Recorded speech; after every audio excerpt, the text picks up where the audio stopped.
Hermanos, buenos días, que el Señor bendiga su vida. Para mí y mi familia siempre es un gusto compartir con ustedes este tiempo en el que podemos reunirnos y podemos alabar al Señor, podemos aprender acerca de su palabra y por medio de la predicación podemos, también escuchar el consejo de Dios para nuestras vidas. Con algunos de ustedes, va a ser la última vez que nos veamos, por lo menos creo que en estos meses. Nosotros vamos a viajar el 16 de febrero, entonces está ya casi a la vuelta, parecía que estaba un poco lejos. Cuando estuvimos la primera semana decíamos, faltan muchos días, pero ya está a la vuelta. La siguiente semana vamos a estar en el campamento y vamos a vernos esos días todavía con los que van a participar en el campamento, pero ya regresando del campamento, nosotros tenemos que prepararnos, hacer nuestras maletas, tomarnos una prueba PCR, porque es el requisito para viajar ahora, y esperamos en el Señor que, ninguno de mi familia llegue a contagiarse, ¿no? Porque si no, no podríamos volver. Entonces, les pedimos que oren por nosotros para que en todo este tiempo Dios permita que ninguno pueda ser contagiado por esto de la prueba. Y con algunos, como les decía, vamos a seguramente vernos, no sé si el siguiente año, quizás a medio año, es algo que no sabemos. Por lo menos yo tengo una reunión en junio. Si no, los contagios siguen descendiendo, yo tengo una reunión en junio y estaré aquí en La Paz. Pero con mi familia quizás, si podemos venir, vendremos, pero si no, va a ser hasta el siguiente año. Pero ha sido lindo pasar este tiempo junto con ustedes y estudiar, ¿no? Junto con ustedes este libro de Tercera de Juan. Entonces quiero invitarles a que puedan abrir sus Biblias en esta carta del apóstol Juan, Tercera de Juan. En esta mañana vamos a meditar en los versículos 9 al 10 y vamos a tomar la última parte o más bien la primera parte del versículo 11 para la aplicación a nuestras vidas. Tercera de Juan, versículos 9 al 10. Este es el segundo sermón sobre esta carta del apóstol Juan. La anterior semana hemos visto los versículos 1 al 8. En esos versículos describen a un creyente como Gayo, un hermano comprometido con la gloria de Dios. Y hablé en esa oportunidad de tres aspectos que describen a este tipo de creyentes. Andan en la verdad, sirven a los que andan en la verdad, pero no solo sirven, sino se involucran activamente con los que andan en la verdad. Eso es lo que hemos visto en los primeros 8 versículos de esta carta. Los versículos de esta mañana, los versículos 9 y 10, describen a un hombre que es totalmente opuesto a Gayo. Este hombre de quien vamos a hablar es alguien que vive y sirve en la iglesia, pero para sí mismo. No está interesado en la gloria de Dios y su reino. Es alguien más bien que está construyendo su propio reino y va a utilizar métodos maliciosos para defender este reino. Por eso he titulado al sermón de esta mañana, Diótrefes, un enemigo del Evangelio. Y vamos a ver dos aspectos que describen a esta persona. Vamos a leer los versículos 9 al 10. Dice de esta manera.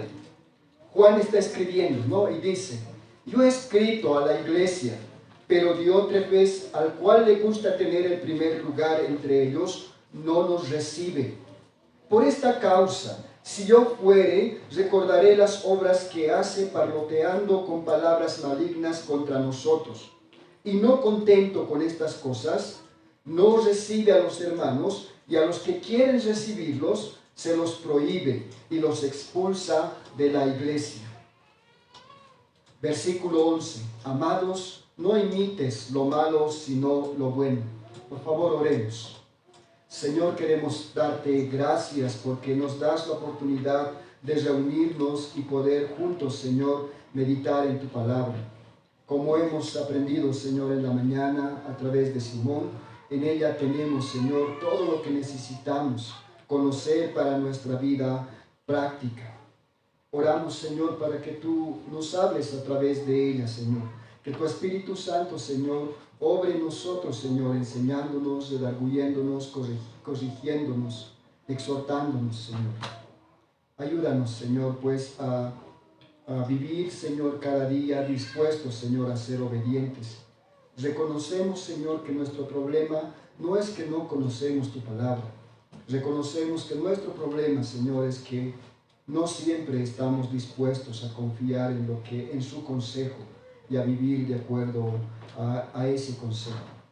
Ayúdanos, Señor. Amén. Saben, de camino a Jerusalén, en la última semana antes de la pasión de Jesús, Jesús está caminando junto a sus discípulos para participar en la Pascua. En esta ocasión, Él está hablándoles, ¿no?, de su muerte, de cuán necesario es que Él muera. Están viajando y Jesús les está hablando de esto, pero sucede que dos de sus discípulos, ¿no?, al terminar este discurso, por lo menos caminando, se acercan al Señor y le dicen estas palabras que Marcos registra en el capítulo 10, versículos 33 al 45. Marcos registra estas palabras. Dice de esta manera: entonces Jacobo y Juan, hijos de Zebedeo, se le acercaron diciendo: Maestro, queríamos que nos hagas lo que te pidiéramos. Él les dijo: ¿qué queréis que os haga? Ellos dijeron: concédenos que en tu gloria nos sentemos el uno a tu derecha y el otro a tu izquierda. Entonces Jesús les dijo: no sabéis lo que pedís. ¿Podéis beber del vaso que yo bebo o ser bautizados con el bautismo con que yo soy bautizado? Ellos dijeron: podemos. Jesús les dijo: a la verdad, del vaso que yo bebo beberéis, y con el bautismo con que yo soy bautizado seréis bautizados. Pero el sentaros a mi derecha y a mi izquierda no es mío darlo, sino aquellos para quienes está preparado. Cuando lo oyeron los otros discípulos, dice, comenzaron a enojarse contra Jacobo y contra Juan. Mas Jesús, llamándolos, les dijo: ¿sabéis que los que son tenidos por gobernantes de las naciones se enseñorean de ellas, y sus grandes ejercen sobre ellas potestad? Pero no será así entre vosotros, sino el que quiera hacerse grande entre vosotros será vuestro servidor, y el que de vosotros quiera ser el primero será siervo de todos. Porque el Hijo del Hombre no vino para ser servido, sino para servir y dar su vida en rescate por muchos.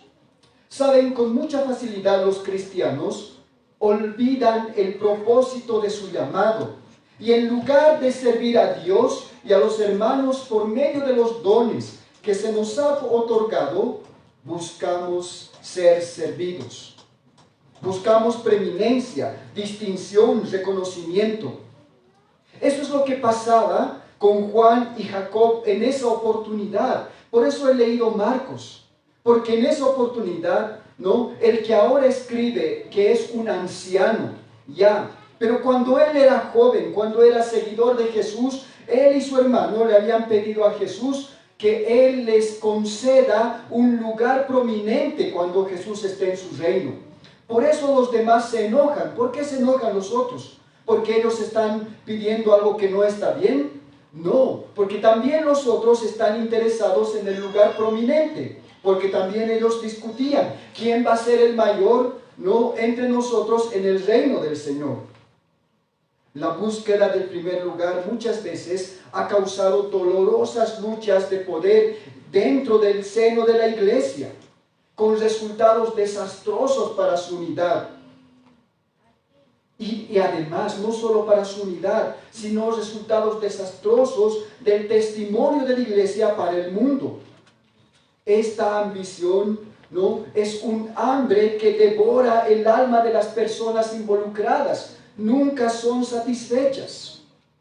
El origen de muchas sectas han surgido justamente de pasiones por alcanzar el primer lugar. El que ahora escribe, el apóstol Juan, había tenido este mismo interés de buscar el primer lugar. Esa es la actitud que distingue a este hombre de quien vamos a ver en esta mañana, Diótrefes. Pero él mismo había pasado por esto. Y sin duda, en el caso de Juan, este episodio que Marcos ha relatado y que Mateo también relata, debe traerle todavía vergüenza y arrepentimiento. Estoy seguro, ¿no?, que los años han mostrado que él ha cambiado, que ahora él vive, que Juan vive con el único propósito de servir al Señor, sirviendo a sus hermanos. Él también ha salido de Jerusalén por amor al nombre del Señor. Y saben, como anciano pronto él va a enfrentar un destierro en la isla de Patmos, donde probablemente morirá solo. Pero él pasó por esto. Y ahora, anciano él, está enfrentando a un hombre que está sirviendo en la iglesia, que está dentro de la iglesia, pero no por amor del nombre, sino por amor a sí mismo. Su motivación y conducta son evidencia de estas afirmaciones. Lastimosamente, nosotros tenemos que reconocer que en la Iglesia Universal existen personas que trabajan con distintos motivos, que van desde recibir reconocimiento, obtener poder, lograr influencia. Diótrefes era un hombre así, que trabaja en la obra de Dios, pero no para Dios, sino para sí mismo. ¿Qué distingue a este tipo de personas que son enemigos del Evangelio? En esta mañana vamos a ver dos cosas que distinguen a estas personas. En primer lugar, su motivación es un amor a sí mismo. ¿Qué distingue a estas personas? Es el amor a sí mismo. Esa es la motivación. Eso es lo que está motivando a este hombre que está sirviendo en la iglesia. Para muchos, ¿no?, para muchos estudiosos, estos versículos, el versículo 9 y 10, es el centro de la carta del apóstol Juan. Juan ha escrito a Gayo y ha descrito y le ha animado a que él continúe con este servicio. Pero para muchos dicen que este es el centro de esta carta.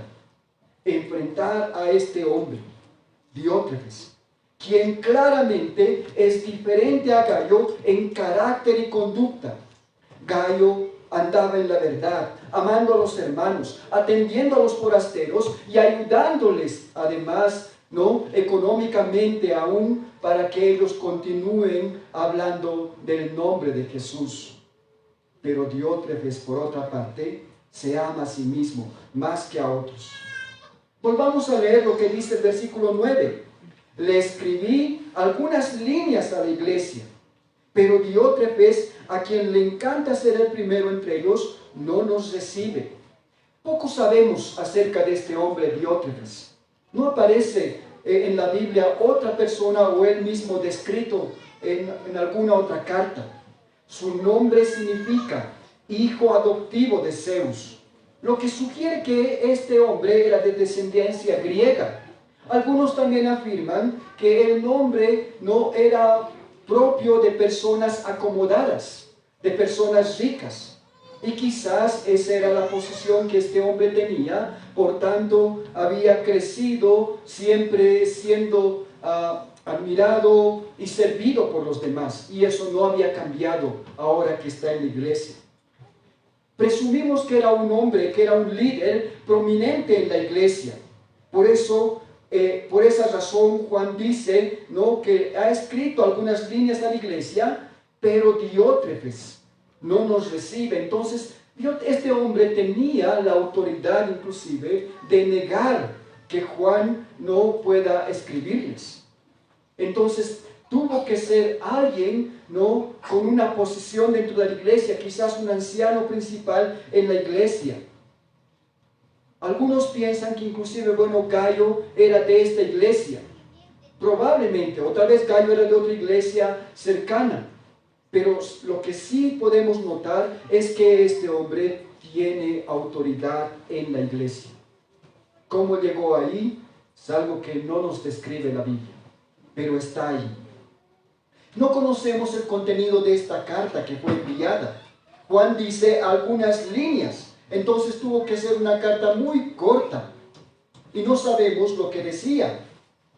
Probablemente era una carta que estaba dirigiéndose a toda la iglesia acerca de la conducta de este hombre, pero él ha interceptado esta carta y no permitió compartir su contenido.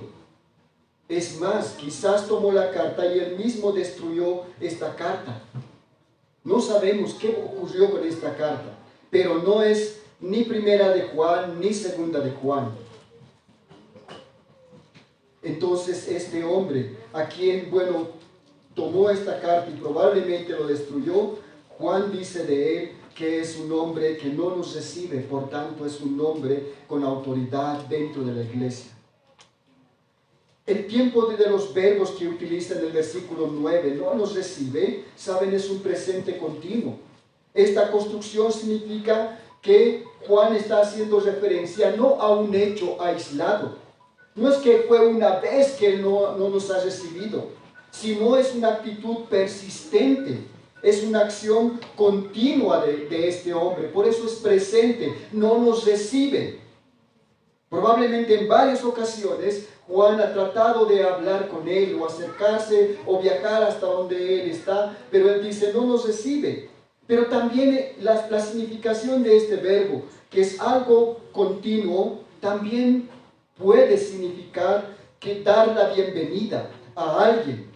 Entonces Diótrefes, este hombre, estaba negando ser hospitalario no solamente con Juan, sino con los misioneros. No nos recibe, él no acepta. Pero también el verbo significa, en sentido figurado, la idea de aceptar o reconocer a alguien. Entonces este hombre no simplemente estaba negando la entrada, sino que él estaba faltando a su obligación de reconocer a Juan como una autoridad apostólica.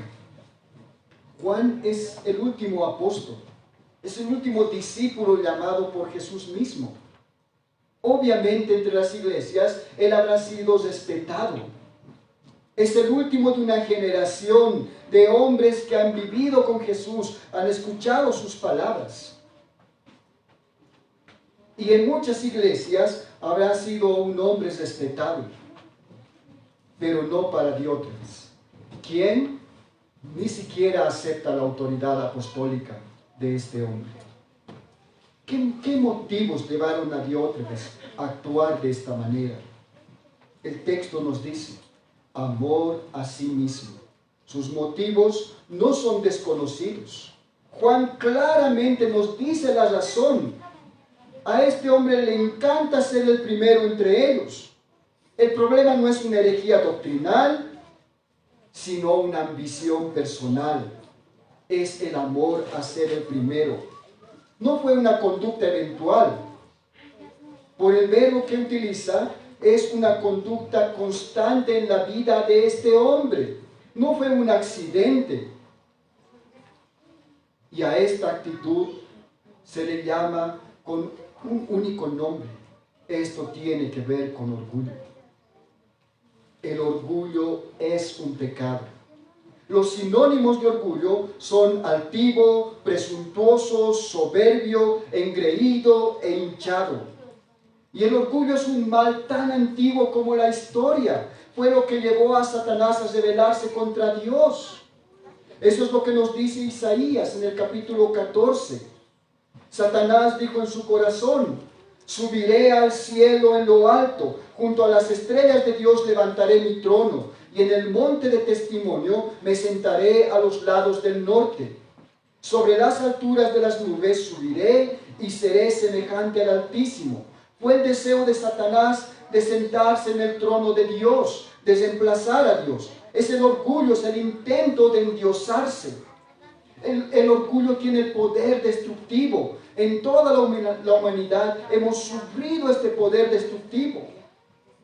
Si nosotros vemos lo que la Biblia nos cuenta acerca de estas personas orgullosas, ejemplos no han de faltar en la Biblia. La verdad es que todos los seres humanos, de alguna manera, luchamos con este pecado. Por eso somos competitivos. Por eso estamos en una competencia constante. El pastor Paul David Tripp, en su libro Un llamado peligroso, él dice, hablando acerca del orgullo: tal vez no exista en el ministerio ninguna tentación más poderosa, seductora y engañosa que el orgullo. El orgullo te hará ser mejor controlador que lo que eres sirviendo. Vas a resistir el trabajo que piensas que está por debajo de ti. Y te vas a ofender con los que te van a presumir diciéndote qué hacer. Cuando te confronten, tú mismo te vas a recordar tu gloria. Cuando te cuestionen, vas a defender tu gloria. Vas a negar tu complicidad en los problemas y tu participación en el fracaso. Constantemente vas a confundir ser un embajador con ser un rey. ¿Puedes notar los efectos destructivos del orgullo en la vida de las personas? A Diótrefes eso le caracteriza. Le gusta tener el primer lugar entre ellos. La búsqueda de este primer lugar no solo va a afectar tu desempeño en la iglesia, te va a llevar a luchas internas, al interior de tu propio hogar, porque vas a rechazar el llamado del Señor de someterte a tu esposo en el caso de las mujeres. Y al amar a los demás, al amar a tu pareja, por amarte a ti mismo. Esto es destructivo, no solo en la iglesia, sino en el seno mismo de los hogares. Va a afectar tu desempeño en el trabajo, porque estarás trabajando con la ambición de obtener ascenso, y cuando otro ascienda estarás molesto, pues porque estarás pensando que tú eres el único que merecía ese ascenso. El orgullo tiene muchas caras, como la arrogancia intelectual, pensar que nosotros tenemos la única verdad y que nuestras ideas son las mejores, y cesaremos los oídos a las opiniones de los demás. Jesús dijo: no será así entre ustedes. Entonces, ¿cómo debe ser? Sino que el que quiera hacerse grande entre vosotros será vuestro servidor, y el que de vosotros quiera ser el primero será siervo de vosotros. Porque el Hijo del Hombre, dijo, no vino para ser servido, sino para servir y dar su vida en rescate por muchos. Pablo, en Romanos 1:1, él se presenta justamente como siervo. Presentándose a los romanos dice: Pablo, siervo de Jesucristo. Más adelante, dirigiéndose a los corintios, Pablo en el capítulo 4, en 1 Corintios 4, 6 al 7, él dice: hermanos, les hablo de estas cosas por su propio bien, y poniendo como ejemplo a Apolo y a mí mismo. Lo que digo, para que por vuestro ejemplo aprendan ustedes a no ir más allá de lo que está escrito, y para que nadie se hinche de orgullo, favoreciendo a uno en perjuicio de otro. Pues ¿quién te da privilegio sobre los demás? ¿Y qué tienes que Dios no te haya dado? Y si Él te lo ha dado, ¿por qué presumes como si lo hubieras conseguido por ti mismo? Hermanos, tenemos que hacernos algunas preguntas. Podemos tomar a Diótrefes como el ejemplo malo de un hombre orgulloso. Pero ¿qué hay en cuanto a nosotros? ¿En dónde está tu vida? O más bien, ¿puedes notar en tu vida evidencias de orgullo? ¿En dónde eres más dominante de lo que deberías ser? ¿En dónde dejas de escuchar cuando deberías escuchar? ¿En dónde intentas controlar las cosas que no necesitas controlar? ¿En dónde se te hace difícil delegar el ministerio a los demás? ¿En dónde estás tentado a hablar más de lo que deberías? ¿En dónde dejas de reconocer y valorar los dones de los demás? ¿En dónde no estás dispuesto a examinar tus debilidades y admitir tus fracasos? ¿En dónde estás tentado a pensar de ti mismo que eres más indispensable de lo que realmente eres? ¿En dónde te preocupas demasiado por el respeto, la admiración y la gratitud de las personas? Sabes, el orgullo es un pecado que puede sacar su cara horrible de vez en cuando en nuestra propia vida. Por eso es necesario examinarnos. A veces el orgullo inclusive se disfraza de humildad y nos engaña pensando que nosotros somos humildes. Cuando yo presumo de humildad, realmente ya he dejado de ser humilde. El segundo aspecto que podemos ver de este tipo de personas como Diótrefes tiene que ver con los métodos que él utiliza para mantener esta posición. Y sus métodos, por lo menos aquí, tienen que ver con difamación y uso abusivo de la autoridad. Juan le hace una advertencia muy seria a este hombre en el versículo 10. Dice, por esta causa, si yo fuere, recordaré las obras que hace, parloteando con palabras malignas contra nosotros. Y no contento con estas cosas, no recibe a los hermanos, y a los que quieren recibirlos, se los prohíbe y los expulsa de la iglesia. Por las palabras de Juan, nosotros podemos notar, ¿no?, que el primer método que este hombre utiliza es la difamación. La difamación es una estrategia muy común entre los que buscan exaltar su exaltación. Se ganan la confianza de la gente, no de manera positiva, sino de modo negativo, destruyendo la confianza que las personas han depositado en otra persona. Precisamente eso es lo que está haciendo este hombre Diótrefes. Está destruyendo la reputación del apóstol y seguramente de otros líderes. ¿Cómo está haciendo esto? Juan dice, parloteando con palabras malignas contra nosotros. La palabra parlotear significa hablar necedades. Se traduce también como chismosos o charlatanes.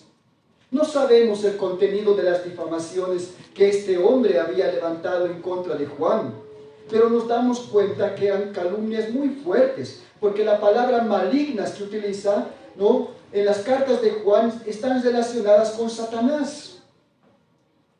Así que no eran cualquier tipo de palabras, sino eran palabras muy fuertes. Está destruyendo la reputación de Juan. ¿Por qué lo está haciendo? Algunos dicen, bueno, Juan es el símbolo de una generación que está terminando. Es el paso entre el apostolado de los 12, ¿no?, a un gobierno de ancianos en la mayoría de las iglesias. Así que Diótrefes no va a esperar que Juan, bueno, muera o desaparezca. Él ya quiere tener su propio reino, su propio gobierno, sin que nadie le tenga que decir algo, sin que él tenga que rendir cuentas de sus acciones. Por eso el método que utiliza es un método torcido, levantar difamaciones. Juan es el último discípulo. Miren, es un hombre respetado por la comunidad de creyentes en el mundo conocido. Tenemos cartas, ¿no?, que él ha escrito y nosotros consideramos inspiradas. Su vida también es una inspiración para muchos de nosotros, los creyentes. Y sin duda, si él nos hubiera honrado con su visita, para escuchar de sus propios labios lo que el Señor dijo, porque él fue un testigo, ¿no?, que ha visto y ha oído Él mismo dice, lo que hemos visto y oído, eso les anunciamos. Y si Juan nos hiciera una visita a nosotros y pudiéramos escuchar de sus labios, de primera fuente, lo que el Señor ha enseñado, seguramente estaríamos muy emocionados, contentos de recibir a uno de los apóstoles. Pero este hombre, el orgullo de Diótrefes, no le permite apreciar esto que he mencionado. Está tan ocupado en proteger su propio reino, donde, no quiere que otros intervengan, donde él es prominente y no quiere competencia alguna. Bien dijo Jerry Bridges, uno de los problemas del orgullo es que podemos verlo en otros, pero no en nosotros. Y este orgullo ha llevado a este hombre a utilizar métodos tan bajos como la difamación. La Nueva Versión Internacional dice del versículo 10 de esta manera: por eso, si voy, no dejaré de reprocharle su comportamiento. Juan está diciendo, si se da la oportunidad, si de alguna manera yo voy a visitar la iglesia, será no para olvidar lo que él está haciendo. Él está diciendo, yo no voy a desaprovechar esta oportunidad. Voy a confrontar a esta persona. Voy a decirle que está mal su accionar. Así que la advertencia de Juan es esa. Si voy, no sabemos si Juan tuvo la oportunidad de ir a la iglesia y confrontar a este hombre. Es algo que la Biblia no nos cuenta. Pero la intención de él es confrontar a esta persona. Porque lo que está haciendo no es algo liviano, no es un accidente. Sus obras son malintencionadas. No es un chisme inocente. No es algo que puede tomarse livianamente. Por eso Juan dice, voy a enfrentar a esta persona si tengo la oportunidad. El segundo método que este hombre utiliza tiene que ver con el abuso de la autoridad. Porque dice, no contento con estas cosas, no recibe a los hermanos.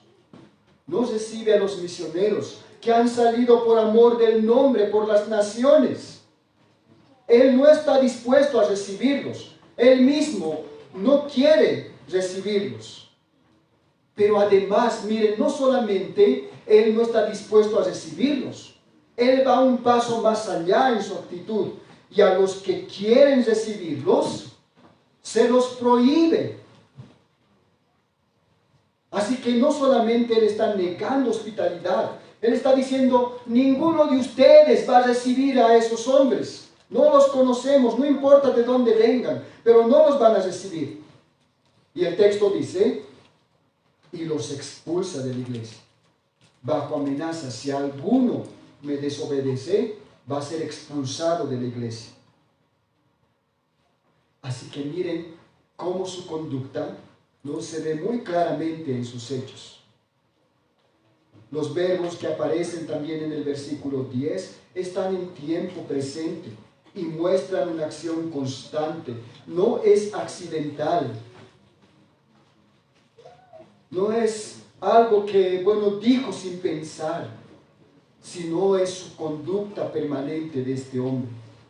Al no recibir a los predicadores que han salido por el mundo, por amor del nombre, él se está oponiendo a Dios. ¿Y por qué se opone a Dios? Porque hemos aprendido que la hospitalidad está en el corazón del Señor. Él nos ha recibido en su reino.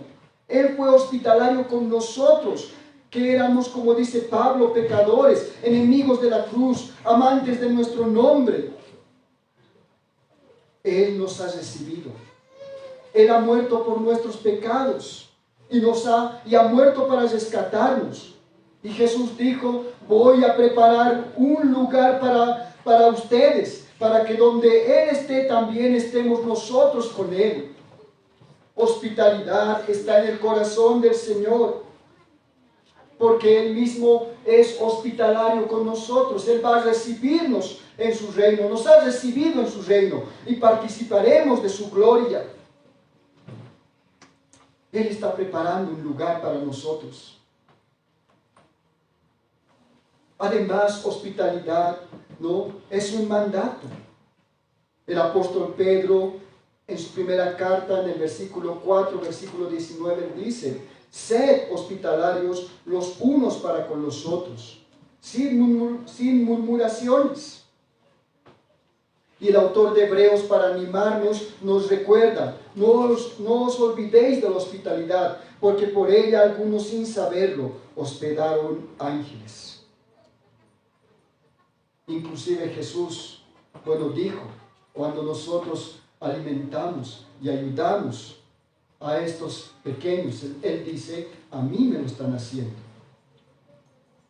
Así que cuando nosotros rechazamos ser hospitalarios, nos estamos oponiendo, por lo menos en el contexto de Diótrefes, donde era tan importante ser hospitalarios con los misioneros, con los predicadores itinerantes que están yendo de un lugar a otro lugar, porque no había un lugar donde quedarse en las ciudades, o un buen lugar donde quedarse en las ciudades, ¿no? Era un mandato que los creyentes puedan recibir a estas personas. Y al no hacerlo, obviamente estamos poniéndonos, o se estaban poniendo, o este hombre se estaba poniendo como un enemigo de Dios. Así que este hombre, inclusive bajo amenaza a los hermanos, les prohíbe que ellos sean hospitalarios. Y de esta manera se opone al Señor. Este hombre no veía a los misioneros y a los predicadores como colaboradores, sino como una amenaza a su propio poder dentro de la iglesia. No los honraba por haber salido en misión por causa del nombre. Él estaba más interesado en su propio nombre. Y la manera como está haciendo es ejerciendo un liderazgo autoritario. El autoritarismo, ¿no?, o el ser autoritario va de la mano del autoritarismo para sostener su poder y alejar cualquier amenaza a su reino. Son actos reprochables, obviamente. Quiero terminar mencionando esto. Un predicador habló a su congregación sobre el orgullo. Una mujer que le escuchó, al terminar se le acercó y le dijo: estoy profundamente preocupada. Creo que he cometido un gran pecado. El predicador le preguntó cuál era su pecado, a lo que ella contestó: el pecado de orgullo. Pues esta mañana estuve más de 1 hora frente al espejo admirando mi belleza. El ministro la miró y le respondió: señora, no se preocupe, ese es un pecado de imaginación. Pero ¿saben lo que no es imaginación? Es el pecado de orgullo. Es un ancla que todos nosotros podríamos arrastrar, que todos nosotros podríamos enfrentar en algún momento de nuestra vida.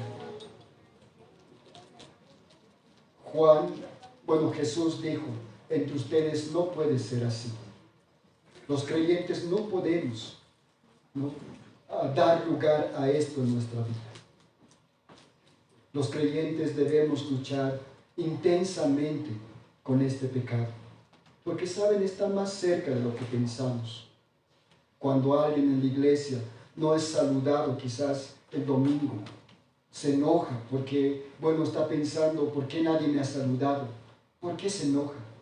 Porque en el fondo es orgullo. ¿Cómo no van a saludar?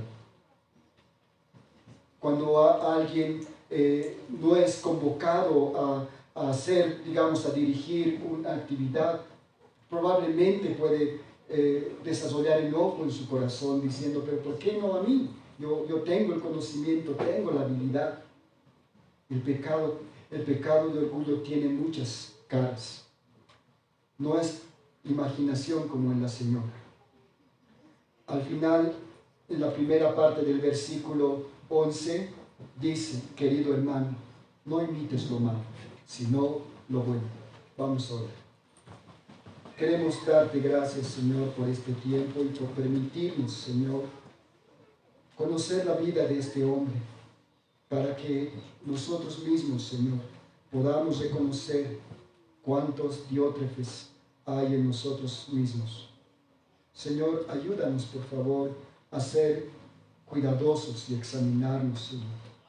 Probablemente muchos de los enojos, Señor, que surgen en nosotros vengan del orgullo, porque creemos que necesitamos más reconocimiento del que pensamos. Probablemente estamos pensando que, bueno, deberían tomar en cuenta nuestras opiniones, o que lo que pensamos es más valioso que lo que otros piensan. Señor, tiene tantas caras este pecado. Oramos, Señor, para que tú puedas ayudarnos a pensar siempre de buena manera en cuanto a nosotros, Señor, y ser siervos, reconocer que somos embajadores, que solo somos tus representantes, y cuando nos esforzamos y trabajamos, inclusive, Señor, ayúdanos a reconocer que siervos inútiles somos, porque lo que teníamos que hacer, quizás solo eso hemos hecho. Ayúdanos, Señor, en el nombre de Jesús. Amén.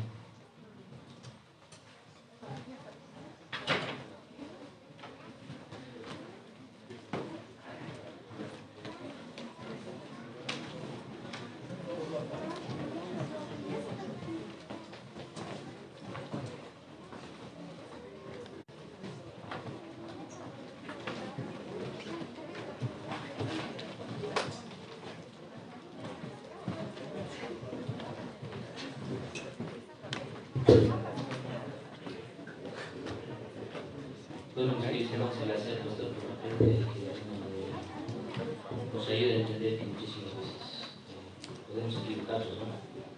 Como hermanos, el pecado, digamos, nos puede engañar, ¿no? Que solamente el Señor nos regala que nos bendiga. Cierra también este tiempo, cierra